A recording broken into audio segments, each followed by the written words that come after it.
ఓం నమ శివాయ, శ్రీమాత్రే నమః. మిత్రులకి, శ్రీభిలాషులకి, అలాగే నన్ను ఎంతగా ఆదరిస్తున్న యూట్యూబ్ ప్రేక్షకులందరికీ కూడా పేరు పేరు ధన్యవాదాలు.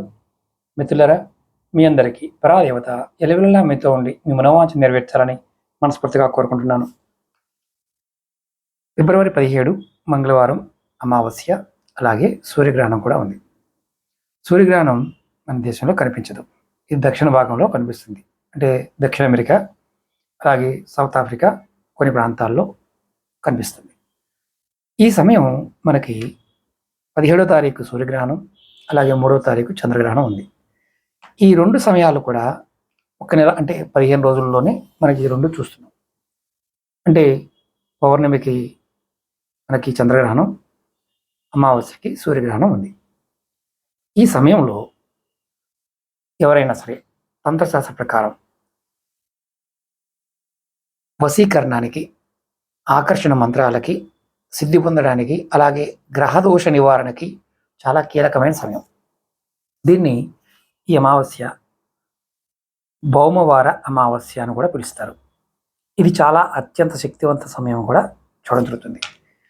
ఈ ప్రత్యేక సమయంలో కొన్ని పరిహారాలు చేస్తే మంచి ఫలితాలు ఉంటాయి. మీకు నేను తేలిగ్గా ఉండే చేసుకోగలిగే చెప్తాను.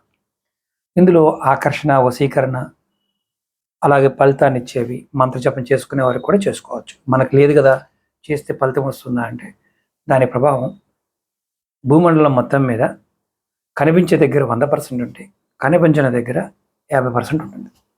ఇది గమనించాలి. ఎలా చేయాలి, ఏ మంత్రం చేస్తే ఫలితం ఉంటుంది చెప్తాను. అలాగే మీకు ఈ వీడియో నచ్చినట్లయితే లైక్ చేయండి. ఛానల్ని కొత్తగా చూస్తుంటే ఖచ్చితంగా ఛానల్ని సబ్స్క్రైబ్ చేసుకోండి. పక్కనే గంట సింబల్ ఉంటుంది, దాన్ని యాక్టివేట్ చేసుకొని 10 మంది మిత్రులకి ఈ వీడియోని షేర్ చేయండి. ఎవరికైనా సరే తాంత్రిక వస్తువులు కానీ, జాతక పరిశీలన కానీ, విషయాలు తెలుసుకోవాలి, జాతకం గురించి తెలుసుకోవాలనుకున్నప్పుడు 9440593655 ఈ నెంబర్కి కాంటాక్ట్ చేయండి. వీడియో డిస్క్రిప్షన్లో నెంబర్ కూడా ఇవ్వడం జరిగింది. ఖచ్చితంగా మీరు కాంటాక్ట్ చేసి అపాయింట్మెంట్ తీసుకోవచ్చు. ఇప్పుడు ఒక మంత్రం చెప్తాను. ఈ మంత్రాన్ని రేపు మధ్యాహ్నం 3:26 నుండి రాత్రి 7:57 వరకు జపం చేయండి. మీకు 10 రెట్లు ఎక్కువ ఫలితాన్ని ఇస్తుంది. కనీసం ఒక 1000 సార్లైనా చేయండి, లేదంటే 1008 సార్లైనా చేయండి. 10,000 సార్లు చేస్తే అద్భుతం. మంత్రం వచ్చేసి రుద్ర భవే మమై అమృత కురుస్వాహ. రుద్రభవే మమై అమృత కురుస్వాహ. ఇది ఒక వశీకరణ మంత్రం. ఇది ఎందుకు చేయాలి? ఈ మంత్రం చేయటం వల్ల మీకు మీ శరీరము, మీ మనస్సు, మిమ్మల్ని ఎవరైనా ద్వేషించేవారున్నా వారందరూ కూడా మీకు అనుకూలంగా మారుతారు. ఇది ఒక అద్భుతమైన వశీకరణ మంత్రం. ఇది తంత్రశాస్త్రంలో చూడడం జరిగింది. దీన్ని మీరు తూర్పు దిశ కానీ ఉత్తరముఖంగా కూర్చొని రుద్రాక్షమాలతో జపించేయండి. ఇది మొదటిది. అలాగే రేపు మీరు మూలికలు తీసుకోవాలనుకున్నారనుకోండి, వెంపలి చెట్టు ఉంటుంది, తెల్ల వెంపలి అంటారు. అలాగే తుంగగడ్డ అంటే తుంగ మొస్తలు అంటారు. ఈ సమయంలో మీరు 2 స్వీకరించండి, చాలా శ్రేష్టం. గ్రహణం ప్రారంభానికి ముందు, అంటే మధ్యాహ్నానికి ముందు చెట్టు దగ్గరికి వెళ్ళి నీళ్లు పోసి అనుమతి తీసుకొని నమస్కారం చేసి నేను ఈ కార్యార్థిని తీసుకుంటున్నాను అని అనుకొని వేరు సేకరించండి. అలా సేకరించిన మూలిక మంచి శక్తి ఉంటుంది. అలాగే తుంగ మొస్తలు అంటారు, అంటే తుంగ దుంపలు, అవి మధ్యాహ్నం 3కి ముందే తీసుకోండి. తర్వాత ఈ శుభ్రం చేసి దేవుడి ముందు పెట్టి మీరు నమస్కారం చేసుకోండి. ఇప్పుడు శత్రునాశనం కోసం ఒక తిలకం చెప్తాను. అంటే శత్రువులు ఇబ్బంది బయటపడటానికి, అలాగే మీకు ఆకర్షణ శక్తి పెరగడానికి ఒక తిలకం. మంగళవారం గ్రహణం కాబట్టి ముఖ్యంగా ఆంజనేయ స్వామిని ఆరాధించాలి. తిలకధారణ అంటే మీరు ఇప్పుడు ఇంతకుముందు చెప్పుకున్నాం, తుంగమస్తలు, గోరోచనము, ఈ 2 కలిపి పేస్ట్ చేసుకోండి. తయారు చేసి ఈ సమయంలో, అంటే ఈ గ్రహణ సమయంలో తయారు చేసి శివుడి ముందు కానీ, ఆంజనేయ స్వామి పట్టం ముందు కానీ, లేదా గుడి ఉంటే గుడి దగ్గర పెట్టండి. పెట్టిన తర్వాత పూజ చేసుకోండి. తర్వాత దాన్ని మీరు తిలకంగా వాడుకోండి, రోజు బొట్టుగా పెట్టుకోండి. ఇంకొకటి ఏంటంటే సింధూరం తీసుకోండి. దాంట్లో సింధూరం కూడా కలపచ్చు. సింధూరాన్ని తీసుకొని విడిగా కూడా పెట్టుకోవచ్చు. ఆంజనేయ స్వామికి సమర్పించి ఆ సింధూరాన్ని మీరు మీ దగ్గర పెట్టుకొని ప్రతిరోజు ధరిస్తూ ఉంటే శత్రువు అనేవాడు మీ మాట వింటాడు. అలాగే ఇప్పుడు ఇంకొక ఉపాయం చెప్తాను. ఇది దరిద్ర నివారణ. అంటే అసలు ఏం కలిసి రావట్లేదు గురువుగారు, ఎంత చేసినా ఇబ్బంది పడుతున్నాం అనేవారికి ఈ పరిహారం. ఒక రాగి పాత్ర తీసుకోండి. సూర్యగ్రహణం కాబట్టి రాగి పాత్రలో నీరు నింపండి. అందులో కొంచెం బెల్లం వేసి గ్రహణం ముగిశాక దాన్ని పారే నీటిలో వదిలేయాలి. అంటే మన గ్రహణం కనిపించదు కదా గురువుగారు, కనిపించదు. కానీ గ్రహణం పట్టే సమయం ఒక సమయం ఉంది కదా, ఆ సమయంలో ఈ పని చేయండి.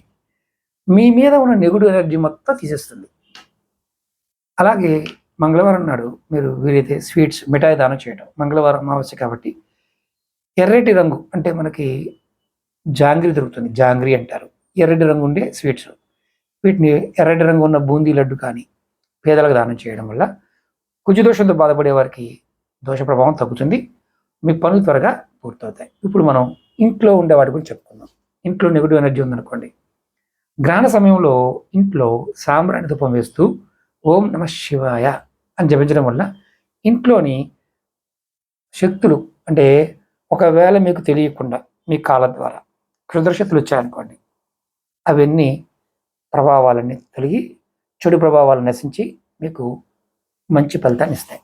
ఇక్కడ జాగ్రత్త ఏంటంటే వశీకరణ చేస్తాము, వశీకరణ ప్రయోగాలు ఇలాంటివి చేసేవారు మనసులో స్వార్థం కానీ ఇతరుల్ని కీడు చేయాలని కానీ ఆలోచన ఉండకూడదు. ఇది కేవలం మనకి సమాజంలో మీ గౌరవాన్ని పెంచుకోవడానికి, ఆత్మరక్షణ కోసం మాత్రమే ఉపయోగించుకోవాలి. ఇప్పుడు ఇవి వనమూలికి తెచ్చుకున్నారు కదా, ఇంతకుముందు చెప్పాను, తుంగమస్తలు, అలాగే మనం గోరోజనము, ఇవన్నీ ముందు రోజు తీసుకోకూడదు, ఆ సమయంలో తీసుకోండి. సమయం ఏంటయ్యా? మధ్యాహ్నం 3:26 నుండి రాత్రి 7:57 లోపు ఈ కార్యక్రమాన్ని చేసుకోండి. ఇది మీకు తేలిగ్గా ఉంటుందని చెప్పాను. మనకి రాబోయే చంద్రగ్రహణం గురించి కూడా చెప్తాను. చాలా వీడియోలో చెప్పాను, పాత వీడియోలో చెప్తూ ఉన్నాను. వాటిని కూడా మీరు చేసుకోవచ్చు. ఇక్కడ ఇంకొకటి ఏంటంటే, ఈ సమయంలో మీరు అంతకుముందు మీ దగ్గర హతజోడి తీసుకుని ఉంటే, మన వీడియోలో కూడా చెప్పాను, హతజోడి కనుక మీ దగ్గర ఉంటే ఆ సమయంలో పూజ చేయండి, చాలా అద్భుతమైన ఫలితం పొందుతారు. మీకు ఇంకొక విన్నపం, మీరు కింద కూర్చున్న ఆసనం అనేది ఏదైతే ఉంటుందో అది దర్భచాప వేసి దాని మీద ఎర్రటి వస్త్రం వేసుకొని చేయండి, జపం చేయండి, త్వరగా ఫలితం ఉంటుంది. ఇది మీరు ఆడవారిని మగవారిని చేయవచ్చు. ఇక్కడ మాకు కొన్ని అనుమానాలు ఉన్నాయి గురువు గారు, మా ఇంట్లో నెలసరి ఉన్నారు, చేయొచ్చా చేయకూడదా? చేయొద్దు. అంటే నెలసరి ఇంట్లో కూర్చొని చేయొద్దు, బయట చేసుకోవచ్చు. వేరే వాళ్ళు నెలసరి ఉన్న వాళ్ళు పొరపాటు చేయమాకండి. అలాగే ఎవరైనా మరణించారు, పెద్ద కర్మ అవ్వలేదు, వారు కూడా చేయమాకండి. ఇవి 2 విషయాలు పాటించండి. ఇంట్లో పిల్లలు పుట్టారు, మైలు ఉంది, చేయమాకండి, చేస్తే ఫలితం రాదు. కాబట్టి ఇవి మీరు రేపు మధ్యాహ్నం వరకు చేసుకోండి. ఓకే మిత్రులారా, మీకు ఈ వీడియో నచ్చినట్లయితే లైక్ చేసి ఈ వీడియోని 10 మంది మిత్రులకి షేర్ చేయండి. ఓం నమః శివాయ, శ్రీమాత్రే నమః.